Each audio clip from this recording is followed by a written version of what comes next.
जय श्रीमन नारायण। मित्रों, भक्ति सुधार एवं साधना चैनल में आपका स्वागत है।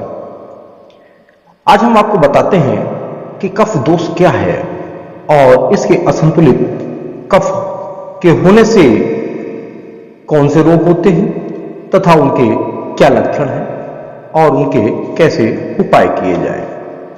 मित्रों, आप जानते होंगे कि आयुर्वेद में बताया गया है कि हर एक इंसान की एक खास प्रकृति होती है। अधिकांश लोगों को अपनी प्रकृति के बारे में कोई अंदाजा नहीं होता है, जबकि आप अपनी आदतों और स्वभाव के आधार पर बहुत आसानी से अपनी प्रकृति जान सकते हैं। जैसे कि किसी काम को शुरू करने में आप बहुत देरी करते हैं, आपकी चाल बहुत धीमी और गंभीर है, तो यह दर्शाता है कि आप कफ प्रकृति के हैं। इस वीडियो में हम आपको कफ प्रकृति के लक्षणों, इससे जुड़े रोगों और उपायों के बारे में विस्तार से बता रहे हैं। अब बात करते हैं कि कफ दोष क्या है। कफ दोष के प्रकार क्या हैं, कफ के गुण क्या क्या हैं, कफ प्रकृति की विशेषताएं, कफ बढ़ने के कारण, कफ बढ़ जाने के लक्षण, कफ को संतुलित करने के उपाय, कफ को संतुलित करने के लिए क्या खाएं और क्या ना खाएं, आपकी जीवन शैली कैसी होनी चाहिए, कफ की कमी के लक्षण क्या हैं, कफ की कमी के उपचार क्या हैं, तथा साम और निराम कफ। अब जो इनको चीज बताई गई है कि ये क्या चीज है, जैसे कफ दोष क्या है। अब बात करें कि कफ दोष पृथ्वी और जल, इन दो तत्वों से मिलकर बना हुआ है और पृथ्वी के कारण कफ दोष में स्थिरता और भारीपन तथा जल के कारण तैलीय और चिकनाई वाले गुण होते हैं। यह दोष शरीर की मजबूती और इम्यूनिटी को बढ़ाने में सहायक है। कफ दोष का शरीर में मुख्य स्थान पेट और छाती है। कफ शरीर को पोषण देने के अलावा बाकी दोनों दोषों, वात और पित्त को भी नियंत्रित करता है। इसकी कमी होने पर ये दोनों दोष अपने आप ही बढ़ जाते हैं। इसलिए शरीर में कफ का संतुलित अवस्था में रहना बहुत जरूरी है। अब बात करें कि कफ दोष के प्रकार क्या क्या हैं, तो शरीर में अलग स्थानों और कार्यों के आधार पर ही आयुर्वेद में कफ को 5 भागों में बांटा गया है। क्लेदक, अवलंबक, बोधक, तर्पक और श्लेषक।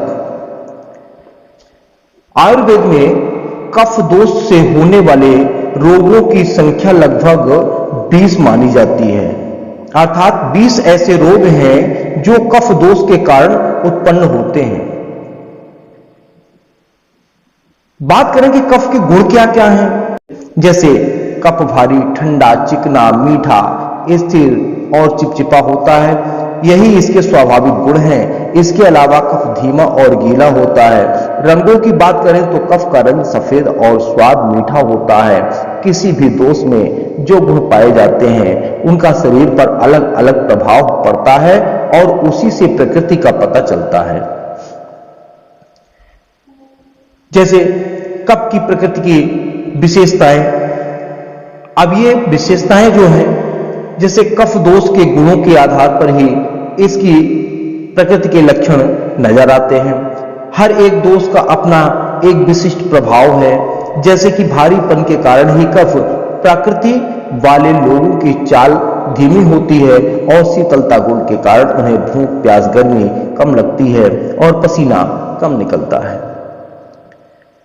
कोमलता और चिकनाई के कारण पित्त प्रकृति वाले लोग गोरे और सुंदर होते हैं। किसी भी काम को शुरू करने में देरी या आलस आना स्थिरता वाले गुण के कारण होता है। कफ प्रकृति वाले लोगों का शरीर मांसल और सुडौल होता है और इसके अलावा वीर्य की अधिकता भी कफ प्रकृति वाले लोगों का लक्षण है। बात करें कि कफ बढ़ने के कारण क्या है, जो सबसे ज्यादा महत्वपूर्ण है कि कफ कैसे बढ़ जाता है, तो मार्च अप्रैल के महीने में सुबह के समय खाना खाने के बाद और छोटे बच्चों में कफ स्वाभाविक रूप से ही बढ़ा हुआ रहता है। इसलिए इन समयों में विशेष ख्याल रखना चाहिए और इसके अलावा खान पान आदतों और स्वभाव की वजह से भी कफ असंतुलित हो जाता है। तो आइए जानते हैं कि शरीर में कफ दोष बढ़ने के मुख्य कारण क्या हैं। मीठे, खट्टे और चिकनाई युक्त खाद्य पदार्थों का सेवन करने से भी कफ दोष बढ़ता है। मांस मछली का अधिक सेवन करना, तिल से बनी चीजें, गन्ना, दूध, नमक का अधिक सेवन, फ्रिज का ठंडा पानी पीना, आलसी स्वभाव और रोजाना व्यायाम न करना, दूध, दही, घी, तिल उड़द की खिचड़ी, सिंघाड़ा, नारियल, कद्दू आदि का सेवन कफ को बढ़ाता है। कफ बढ़ जाने के लक्षण क्या हैं? तो शरीर में कफ दोष बढ़ जाने पर कुछ खास तरह के लक्षण नजर आने लगते हैं। आइए कुछ प्रमुख लक्षणों के बारे में आपको बताते हैं। जैसे हमेशा सुस्ती रहना, ज्यादा नींद आना, शरीर में भारीपन, मलमूत्र और पसीने में चिपचिपापन, शरीर में गीलापन महसूस होना, शरीर में लेप लगा हुआ महसूस होना, आंखों और नाक से अधिक गंदगी का स्त्राव होना, अंगों में ढीलापन आना, सांस की तकलीफ और खांसी तथा डिप्रेशन आदि कफ दोष बढ़ जाने के खास लक्षण हैं। कफ को संतुलित करने के उपाय के बारे में हम आपको बताते हैं कि इसके लिए सबसे पहले उन कारणों को दूर करना होगा जिनकी वजह से शरीर में कफ बढ़ गया है, और कफ को संतुलित करने के लिए आपको अपने खान पान और जीवन शैली में जरूर बदलाव करना चाहिए।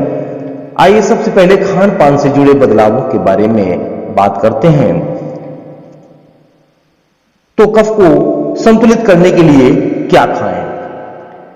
कफ प्रकृति वाले लोगों को इन चीजों का सेवन करना ज्यादा फायदेमंद रहता है, जैसे बाजरा, मक्का, गेहूं, किनोवा, ब्राउन राइस, राई आदि अनाजों का सेवन करें।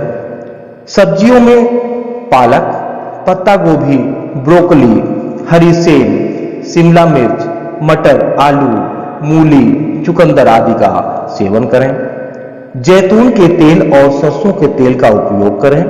छाछ और पनीर का सेवन करें। तीखे और गर्म खाद्य पदार्थों का सेवन करें। सभी तरह के दालों को अच्छे से पकाकर खाएं। नमक का सेवन कम करें। पुराने शहद का उचित मात्रा में सेवन करें। कफ प्रकृति वाले लोगों को क्या नहीं खाना चाहिए, अब इसमें बात करते हैं कि मैदे और इससे बनी चीजों का सेवन ना करें।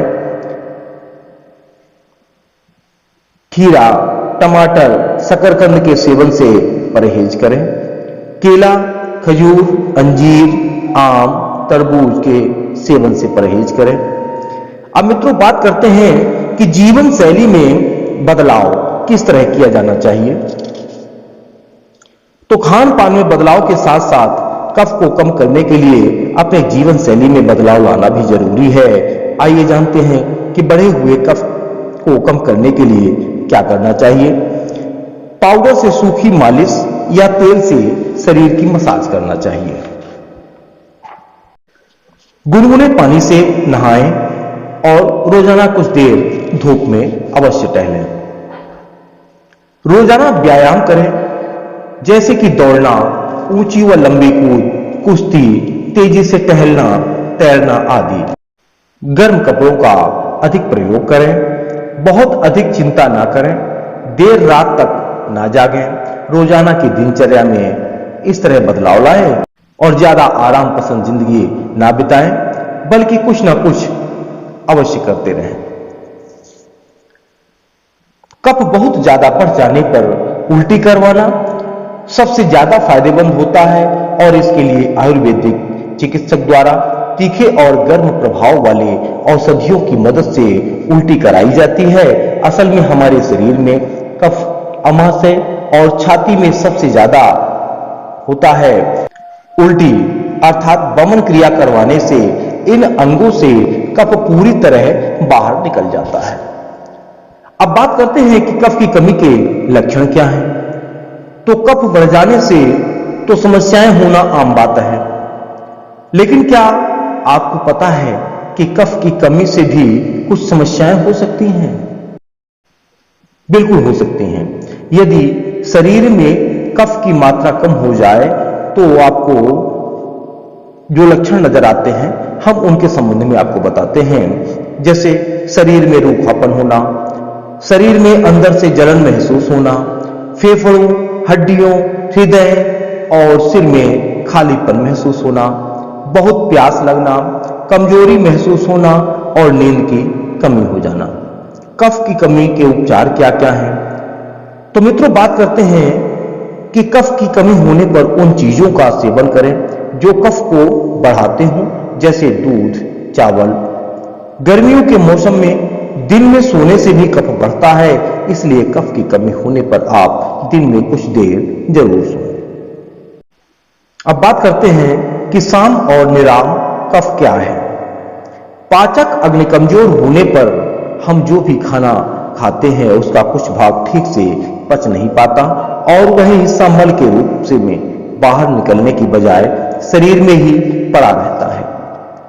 और भोजन के इस अधपके अंश को आयुर्वेद में आमरस या आम दोष कहा गया है। यह दोषों के साथ मिलकर कई रूप उत्पन्न करता है।